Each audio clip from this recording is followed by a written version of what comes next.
They're a team of jail inmates, using football to prove that they are capable of more than their sins of the past. I've got a bad habit of caging things in, you know. Who do I speak to about suspensions? A prison rehabilitation program allows them the opportunity to play football on the outside. There's lots of controversy about even whether people should be allowed to play football. On a mission to win the grand final. Don't expect anything, you've got to earn it. Come on! Every week, the chance to shed their criminal past is tested. Lock, get away from there, Lock. Not only are you going to fuck it up for yourself, you're going to fuck it up for the other 30 blokes that are out here. And this week is their toughest challenge yet. Oh, there's a whole lot of bullshit that comes with this football. What you want and what happens in the game are two different things, bro. You either be a team player or don't play, man. I hate this place. Everyone's in here for not being good. Well, ever since I give up footy, I've been coming to jail, you know. We're footy boys, that's it. There's a lot of talent in the Tower system.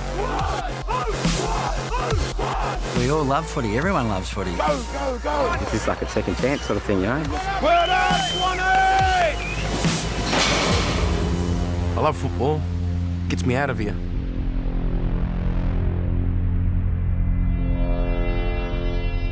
Keep going, Shan!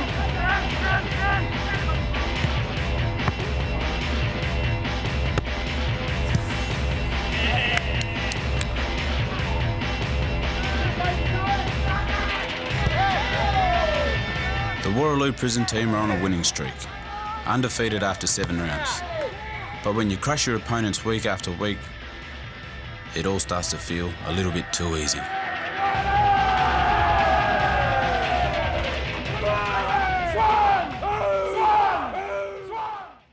I love the game of footy, but it's an easy comp, you know what I mean?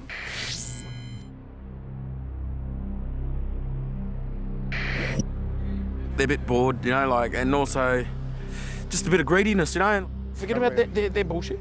If it comes to you, it comes to you. It doesn't, all right? Every team has their moments.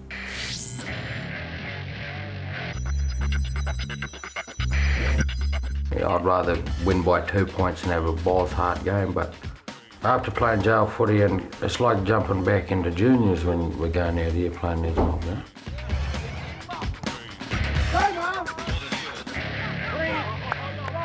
A couple of weeks ago we played again, I think we beat a team by 220 points. You feel like you got a victory, but it's not a hard-earned victory, yeah?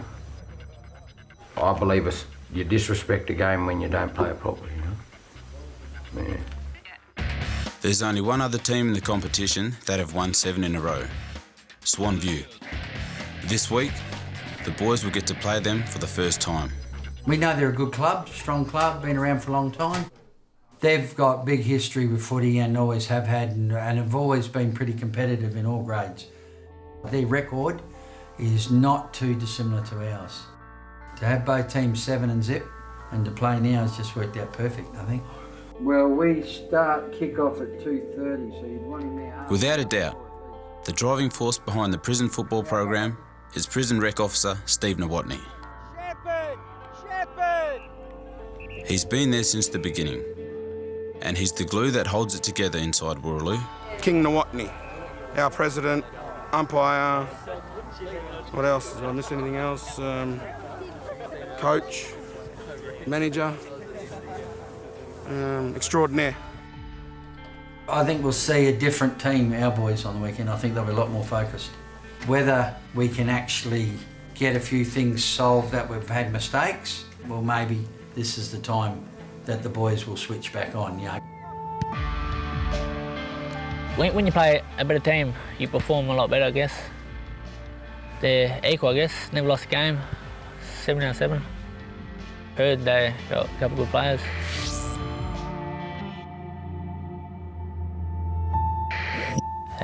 Looking forward for a good game. Hopefully it's this week. It's just the love of the game and beat people that are on our level, you know what I mean? Meet your match and smash it out. Feel better as a win, you know?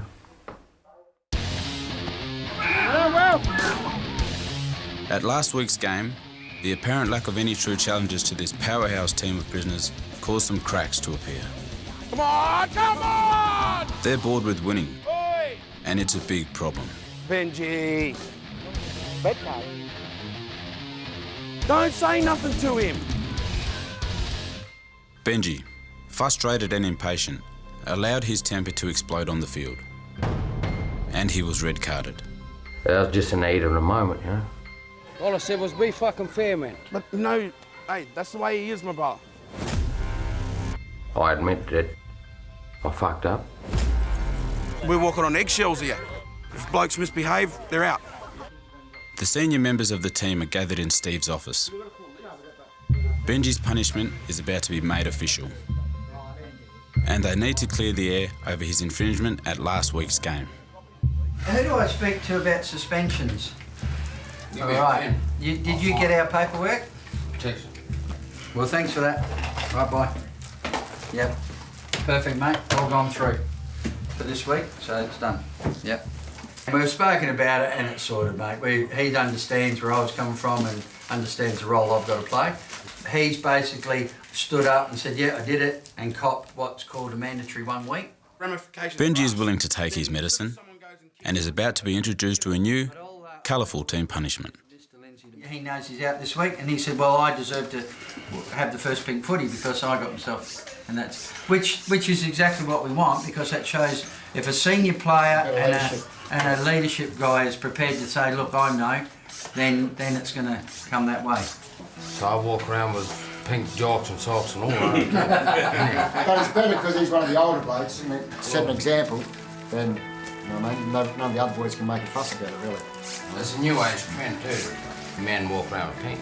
There you go, Pinky. No worries. Savvy. I'm taking back my silver now. I'm just sending an email to all the staff to say why a prisoner might have a pink football in his room. Okay. Benji's brain snap has only cost him a week's suspension. It could have been a lot worse. Benji could have lost his Section 95 clearance and the chance to be part of the team. Probably every 6 weeks we get to the point, all right, here's another incident, here's another thing. Geez, why am I doing this? Why am I doing that? You know, how much work do we need to put in to make sure these boys are going to do it? I didn't swear, I said ducking and 50. You go 2 50s away for, you know. Well, what did we say at the beginning? Don't ever talk to the umpires. You're thinking, oh, geez, I'm not sure if I want to do this anymore. And then you'll get 3 parents come up at the end of the day and shake your hand and say thank you for the day. And that's what it's about. They see the benefit, yet their son might not. Mossy. Steve's a firm believer in the V Swans program 34. and its potential to make a real difference. Yep, thank you. And we don't just take all the boys who are going to do the right thing. We also take boys that may be a bit of a handful in the prison or have issues, so we try to bring them in under our wing, so in a way that they get a bit of peer support from the group, and then hopefully we can change their behaviour. Still number 1? Thanks, mate. So you'll gain from the football season and understand that, you know, not everything is always going to work out perfect for you, and not everything, you know, doesn't matter how hard you work, it's not always going to come true. But we can take that success from football, or that determination that you've tried all year, and use that with your skills when you get out. Through there, if I push there, sort of. On the outside, the program is supported by Swan District Football Club, represented by Danny Penny. Me being able to build relationships with some of these guys has been really, really good.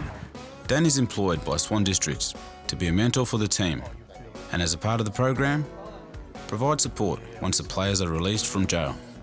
As long as there's probably 1 or 2, 3 or 4 people who are going to get something out of it, and I know that I've had some sort of input into their development, you know, it makes me feel satisfied. If I can get you and a couple of others who may have some problems or some issues, injury issues, to come to the club, just got to try and work that out with Steve as to if you're allowed to. We're all in here, eh? At training, Marcus tries to stamp out the team's casual attitude towards their opponents. The game on the weekend, from my point of view and a few of the other guys, was the first 2 quarters was the worst 2 quarters of football I've ever seen yous play. And I'm being straight up with yous and honest, because that was absolutely shithouse. Like I said to yous, don't take no team cheaply. Even if we are 10 goals in front, we still bury them.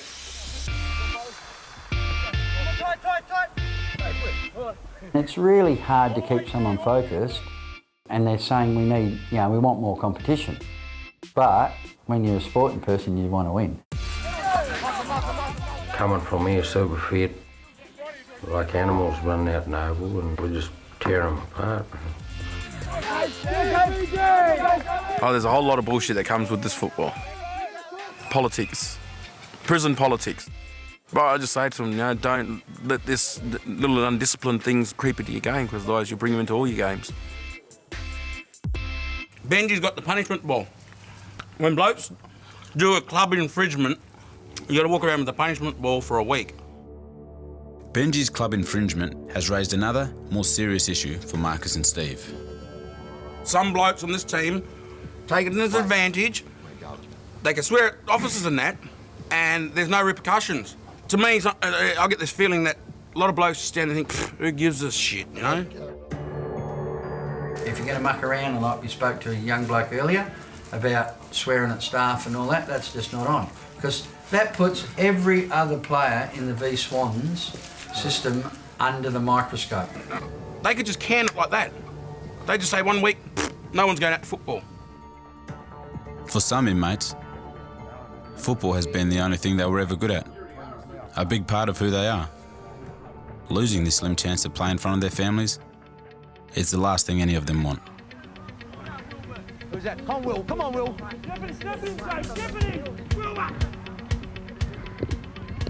I just love football. Just playing football, It's in my blood. My great-grandfather, my grandfather, and my dad.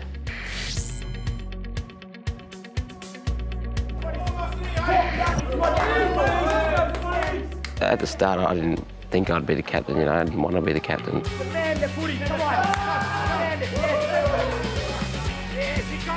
Most of the boys put their hand up for me to be the captain. A big role to play, because you got to go and talk to the boys if they're, mucking around, and put them in line, and you have to go talk up to the officers when, something's gone wrong. Pulling boys up and that. I don't like that at all, and it's very hard to do that. You don't tell boys what to do in jail, That's one thing I don't like to do, is tell blokes what to do in jail, They do what they got to do,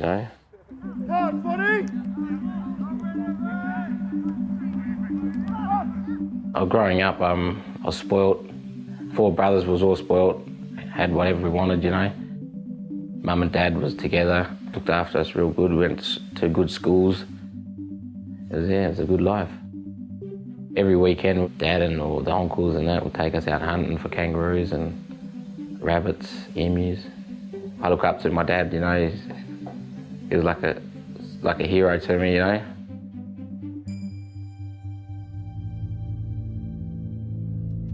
Will's dad was locked up when he was a kid. He and his brothers took it hard and ended up in trouble with the law. Having Dad not around, us boys thought we could get away with it, He had us in line, you know what I mean? It was Will's mum, Marion, who had to pick up the pieces of her broken family. It just turned the whole family upside down. He lost respect for everybody around him, the people who loved him. He had another brother who was doing exactly the same, so I'd come home and they would start on me. Well, Mum didn't really know that I was using drugs and that. I kept lying to her and that. I said to her that everything's going to be all right. I kept lying to her, telling her, I'll be out and this and that. I haven't done nothing wrong. I thought enough was enough, so I took his children off of him. I went to parenting classes for drugs to learn how to deal with it all, because I never knew nothing about drugs. She was shattered when she first found out. When the police kept coming to my house, I used to allow the police to come through at the end, and I've told the police, if you want them, they're here, come and get them. So They knew I wasn't going to put up with any more of their stuff because it wasn't the way I brought them up. I just told him he couldn't come back here, and he said he wouldn't come back here, and he never did come back.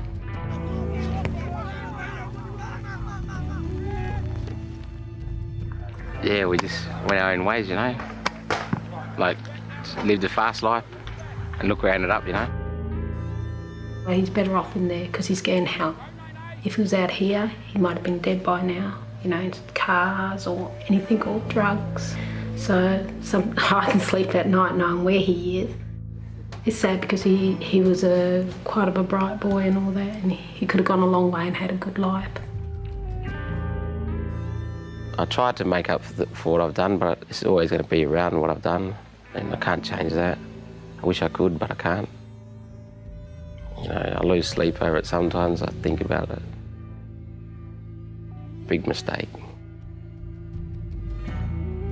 I've stayed out of trouble for over 3 years now. No prison charges, no LOPs. LOPs is a loss of privileges.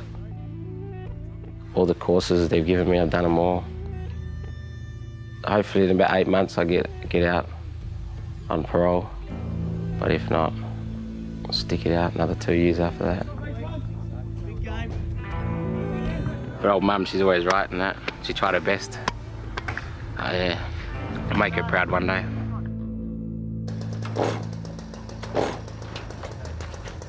Anything around that looks like it needs sniffing under the fences?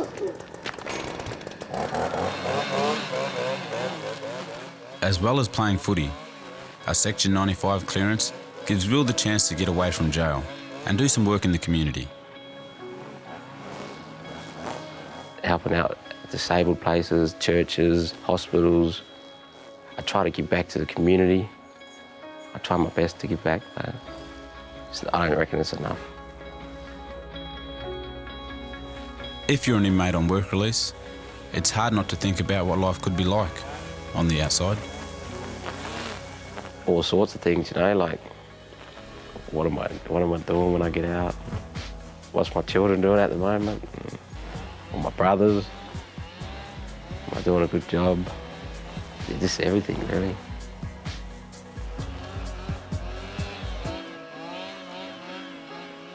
The Warraloo team have a long line of potential parolees. The next one due to be released early is Charles. I got 9 months with mandatory parole after 4.5 months.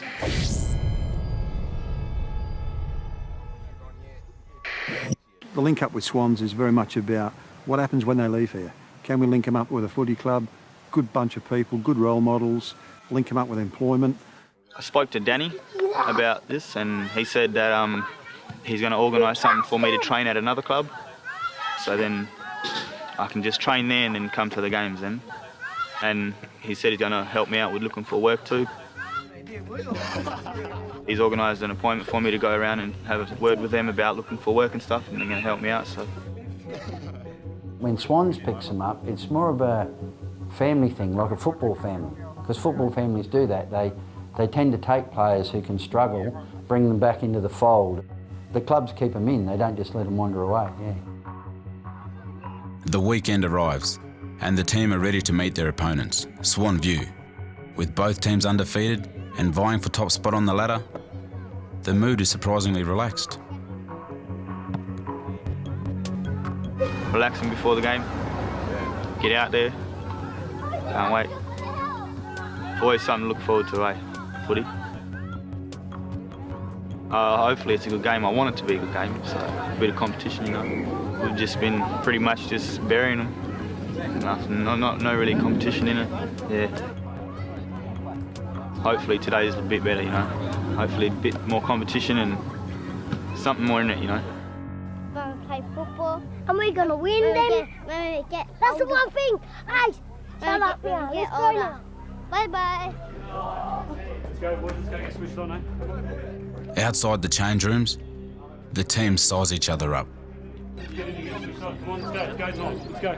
And tension builds. Everyone ready, raring to go? Yes. I'd like to see them get properly challenged, you know, like just to see the way that they handle it. Nerves, fellas, bit of nerves. I've seen it in one of their games where they got challenged a bit and they didn't like it, you know. Come on, do it! Come on! Yeah, apparently they're a good team. I don't know. Haven't seen them play. Haven't played against them, so yeah, should be good. At the end of the day, there's 70 contested balls. We've got to win 50 of them. For amateur Team Swan View, the idea of playing a prison team doesn't faze them in the slightest. Because we haven't never played them before. They've been winning just like us, both undefeated. It'll be a good test for us. Interesting to see how we go. We've had a good year so far, so. Gives inmates something to do, I suppose, and a lot of the other teams don't like it because they get flogged, but we hope that doesn't happen today. But they've got to play somewhere, that's where they've got to play. I don't think it'll turn dirty or physical, but if it does, we'll just handle it the same way we do every other team we play who gets like that. We just back each other and stuff. So everyone just wants to have a game of footy here, so.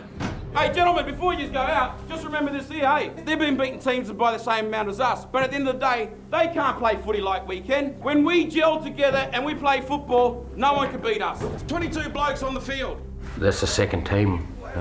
We're on top of the ladder, they're the second team, and there's a lot of talk that they're going to stick right with us and that, And that's all I've been waiting for is a decent game, and I'm taking off the list, All I ask of you is to share the ball around, play the footy that I know you can play, and at the end of the day, we'll come out on top.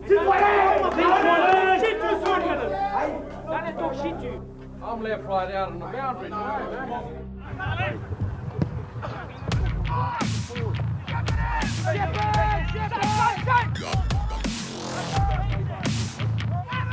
It's a bruising encounter, and both teams trade goal for goal. Come on, Swannies! Come on, Swannies! Well up, fellas!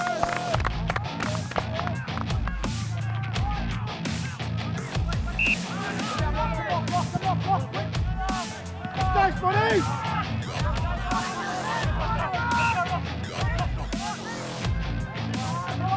Stupid!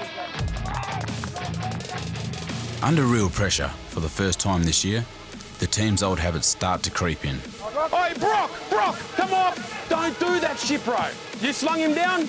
Don't do that shit.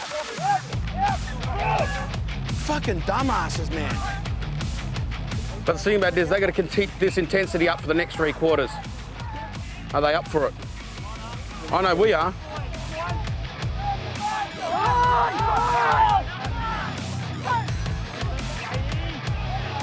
Go goals, Roddy, go goals!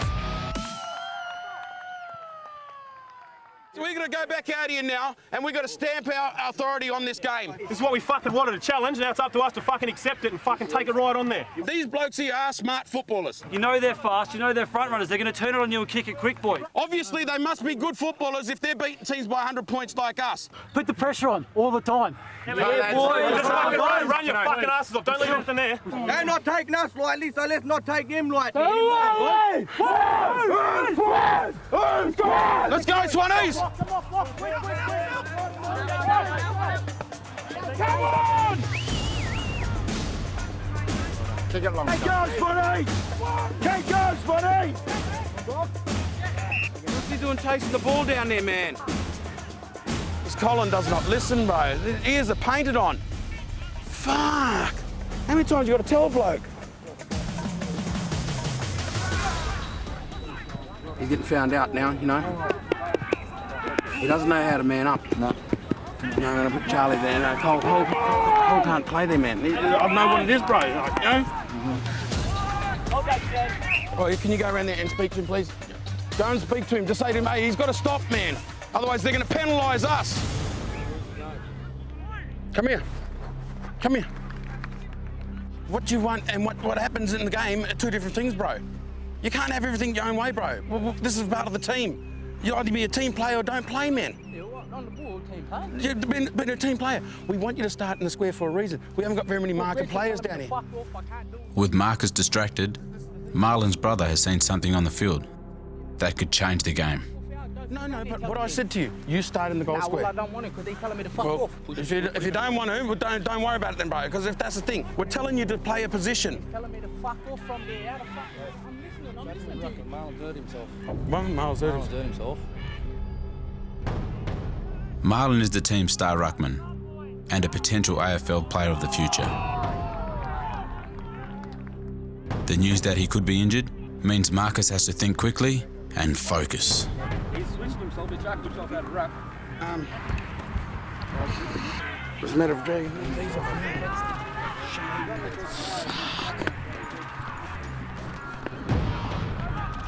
Gregson! Yeah, Cole, go in there. Tell Chino to go back there. You go in the middle. Go in the ruck. Right? Go in the ruck. Chino! Just in front by 1 point, yeah. We kicked 13 points, you know what I mean, to their 6, so it's just bad kicking. With such a close margin, Swan Districts have to lift if they want to stay in the fight. The side of team captain Will, limping from the field, couldn't have come at a worse time. You right, Cap? Ice? Rub down.